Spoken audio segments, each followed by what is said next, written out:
Olá, estudante! Este é o vídeo tutorial do livro As Vidas e as Mortes de Frankenstein, de Jeanette Rosas. Hoje você vai conhecer um pouco sobre a autora e a obra. Vamos lá? Jeanette Rosas nasceu na cidade de São Paulo e é contista, romancista e autora de livros premiados como Kafka e a Marca do Corvo. São marcos importantes de sua carreira a obra Edgar Allan Poe, O Mago do Terror, finalista do Prêmio Jabuti em 2003, a publicação de As Sete Sombras do Gato, o primeiro audiolivro brasileiro inteiramente dramatizado, e o convite para fazer parte da Off Flip e figurar na programação do evento desde 2006. As Vidas e as Mortes de Frankenstein, publicada no início do século XXI, reflete seu contexto globalizado e intertextual. Trata-se de um romance que mistura linguagens, estilos, tempos e espaços, cruzando vidas e acontecimentos em uma espécie de relato histórico, sem perder seu caráter ficcional. O tema que se destaca é a luta obstinada da ciência e da medicina contra a morte. Com um enredo ambientado em 3 épocas diferentes, a obra entrelaça a vida de personagens inventados pela autora e outros emprestados da realidade, como a cientista brasileira Elizabeth, a escritora Mary Shelley e o alquimista Dipple, tornando íntimas do leitor suas reflexões e inquietações.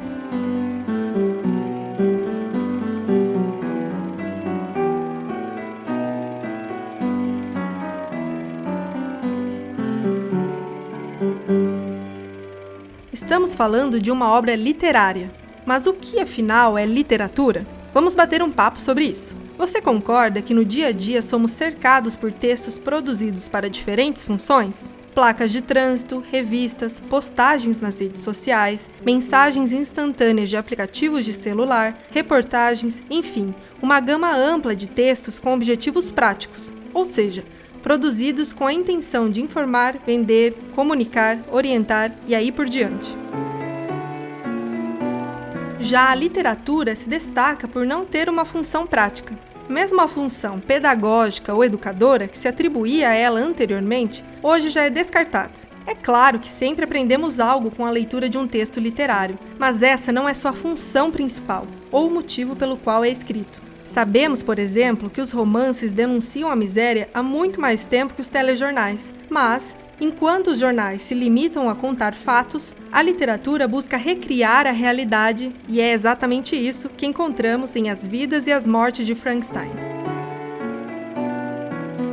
A obra de Jeanette Rosas é um romance. Caso você não se lembre, romance é um gênero literário caracterizado por ser uma narrativa mais longa, em comparação com outros gêneros narrativos, como o conto e a novela.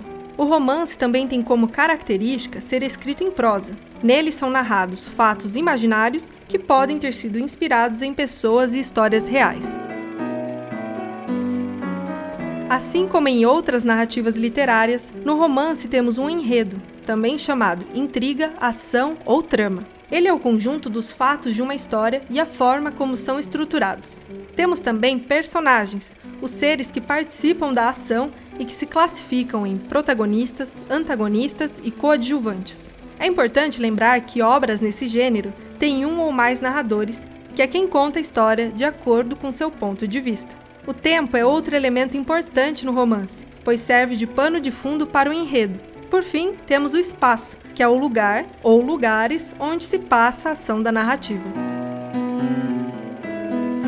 As Vidas e as Mortes de Frankenstein retomam o estilo gótico, estética que surgiu no século XVIII e que, entre outras características, reflete o pavor diante dos avanços da ciência. Podemos dizer que esse estilo representa uma reação a acontecimentos como o desenvolvimento de máquinas e a descoberta de um mundo invisível do qual fazem parte, desde a consciência humana até a existência de bactérias e vírus. A autora insere na trama alguns personagens históricos, incorporando à narrativa símbolos e espaços góticos. Por conta disso, em primeiro lugar, devemos ler a obra como um romance intertextual, isto é, que mantém um diálogo estreito com outras obras literárias e nomes conhecidos da literatura universal, como Mary Shelley e Lord Byron. A leitura dessa obra proporciona reflexão sobre os limites da ciência, os impasses encontrados pelos avanços científicos na sociedade e sobre os protagonismos juvenil e feminino. Prepare-se para mergulhar em muitos mistérios e reflexões. Agora é sua vez de aproveitar a leitura dessa obra singular.